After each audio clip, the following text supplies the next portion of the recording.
প্রত্যেক বিমানের টিকিটের গায়ে এজেন্সির নাম, নিবন্ধন নম্বর ও মূল্য উল্লেখ করতে নির্দেশ দেওয়া হয়েছে। না করলে আইন অনুযায়ী ব্যবস্থা নেওয়া হবে বলে জানিয়েছেন বেসামরিক বিমান ও পর্যটন বিষয়ক উপদেষ্টা।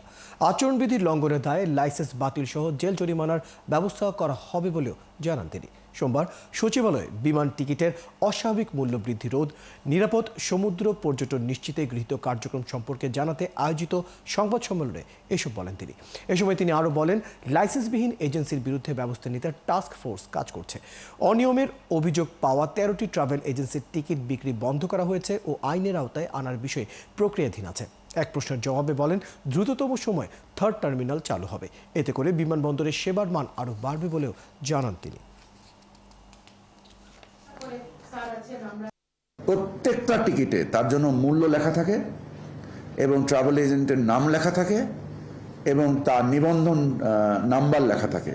এই তিনটে জিনিস থাকলে আমরা যে তদারকির কাজটা করছি, আমরা যে সুপারভাইজারি যে স্ট্রাকচারটা করছি, এটা আমাদের জন্য অনেক বেশি সহায়ক হবে। সো এই ক্ষেত্রে আপনাদের ভূমিকা আমরা আশা করছি।